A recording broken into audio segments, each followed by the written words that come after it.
पश्चिम बंगाल की राजनीति में एक बार फिर सियासी भूचाल आ गया है।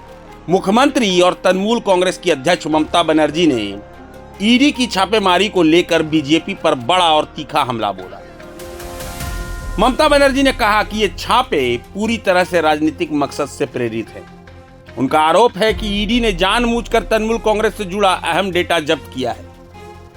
ममता के मुताबिक पार्टी की रणनीति से जुड़े दस्तावेज और उम्मीदवारों की सूची तक ईडी अपने साथ ले गई। मीडिया से बात करते हुए ममता बनर्जी ने कहा, बीजेपी लोकतंत्र की सबसे बड़ी हत्यारी बन चुकी है। आखिर किस अधिकार से आईपैक के सह संस्थापक के घर छापा मारा गया? अगर हम भी जवाब में बंगाल में बीजेपी दफ्तरों पर छापा मार दें तो क्या होगा? ममता बनर्जी ने साफ कहा कि ईडी की इस कार्रवाई के खिलाफ एफआईआर दर्ज कराई जाएगी। साथ ही उन्होंने ऐलान किया कि बीजेपी और ईडी की इस कार्रवाई के विरोध में पूरे पश्चिम बंगाल के हर ब्लॉक में तृणमूल कांग्रेस प्रदर्शन करेगी। वहीं दूसरी तरफ ईडी के सूत्रों का दावा है कि छापेमारी के दौरान एक संवैधानिक पद पर बैठे व्यक्ति ने एक फाइल छीन ली थी। ईडी का कहना है कि किसी भी राजनीतिक पार्टी के दफ्तर को निशाना नहीं बनाया गया।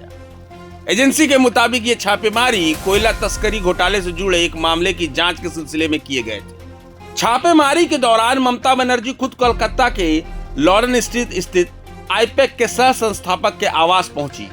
उनके साथ कोलकाता पुलिस कमिश्नर मनोज वर्मा और पश्चिम बंगाल पुलिस के कई वरिष्ठ अधिकारी मौजूद थे। जब ममता बनर्जी उस आवास से बाहर निकली तो उनके हाथ में एक फाइल देखी गई जो उनके अंदर जाने के वक्त उनके पास नहीं थी। इसके बाद ममता बनर्जी आईपैक के सॉल्ट लेक स्थित दफ्तर भी पहुंची, जहां ईडी की छापेमारी चल रही थी। मुख्यमंत्री ने कहा, ईडी ने मोबाइल फोन, लैपटॉप और हार्ड डिस्क जब्त कर लिए। इसके बाद हमारे उम्मीदवारों को धमकाया जाएगा, लेकिन हमारे उम्मीदवार डरने वाले नहीं। हमें बीजेपी की कोई परवाह नहीं। ममता बनर्जी ने गृह मंत्री अमित शाह पर भी सीधा निशाना साधा। उन्होंने कहा कि ये पूरी कार्रवाई गृह मंत्री के इशारे पर हो रही है।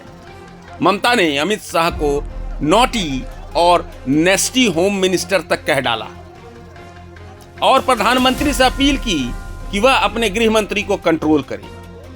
ममता बनर्जी ने कहा, बीजेपी बंगाल को जबरन बुलडोज करना चाहती है, लेकिन बंगाल की जनता बीजेपी के सामने कभी नहीं सिर झुकाएगी। गौरतलब है कि तृणमूल कांग्रेस पिछले कई सालों से राजनीतिक रणनीति के लिए आईपैक की सेवाएं लेती रही है। आईपैक ने 2021 के विधानसभा चुनावों और उसके बाद के चुनावों में तृणमूल की रणनीति तैयार करने में अहम भूमिका निभाई थी। वहीं बीजेपी की ओर से पश्चिम बंगाल विधानसभा में नेता प्रतिपक्ष शुवेंदु अधिकारी ने ममता बनर्जी के कदम को असंवैधानिक और जांच में दखल बताया है। उन्होंने कहा कि मुख्यमंत्री और कोलकाता पुलिस कमिश्नर का ईडी रेड के दौरान वहां जाना केंद्रीय एजेंसियों की जांच में सीधा हस्तक्षेप है और ईडी को इस पर कार्रवाई करनी चाहिए। शुवेंदु अधिकारी ने यह भी याद दिलाया कि 2019 में भी ममता बनर्जी ने सीबीआई की छापेमारी के दौरान तत्कालीन पुलिस कमिश्नर राजीव कुमार के समर्थन में धरना दिया था। यानी एक बार फिर केंद्र बनाम बंगाल की लड़ाई जांच एजेंसियों के बहाने सड़कों से लेकर सत्ता के गलियारों तक तेज होती नजर आ रही है। आप देखिए, अगर अमित शाह को बंगाल को जीतना है तो आपको हिम्मत है तो आप इलेक्शन में लड़ाई करके आइए।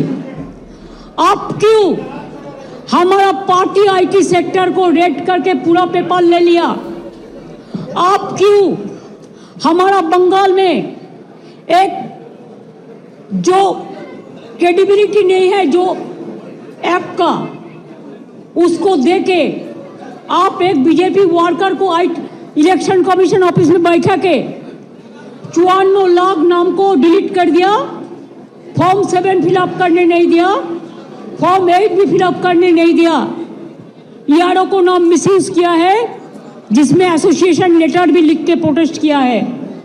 इसका बाद जो आपका बीएलओ जाके सेटिस्फाइड होके जो नाम उठाया था लिस्ट में, उससे भी आप देख के चुन के और बीजेपी का लिस्ट बना के आपने 1.5 करोड़ लोगों का, अबाउट 1.5 करोड़ आपने नोटिस दिया है लॉजिस्टिकल डिस्क्रिपेंसी का नाम पे, लेकिन वो लिस्ट हम लोगों का पास में नहीं है।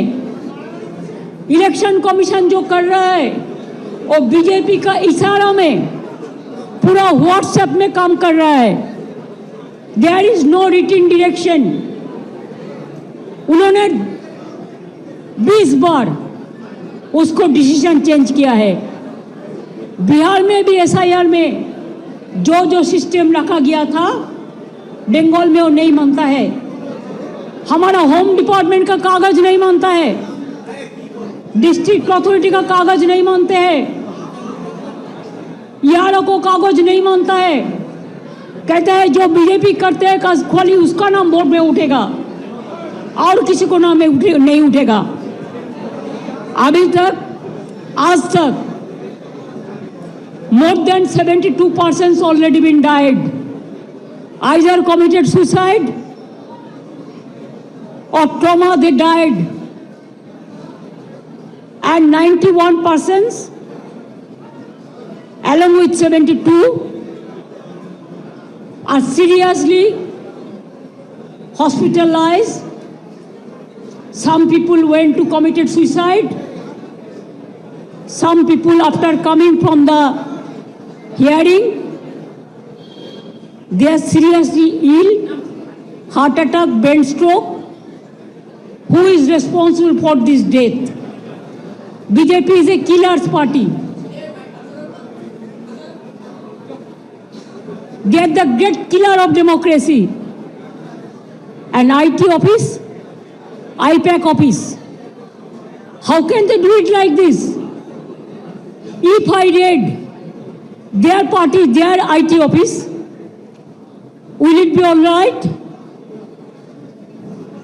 Please remember, one-sided कुछ नहीं हो सकता है। हाँ, हम अभी तक भी चुप है, इतना सहन कर रहा है, इतना जलने का बाद भी, इतना लोगों का खून का बाद में भी, इतना लोगों का जान जाने का बाद भी मैं आशा करती हूं कि विचार मिलेगा। विचार के लिए हम वेट कर रहे हैं, इंतजार कर रहे हैं, लेकिन आप तो सब सीमा उल्लंघन कर दिया।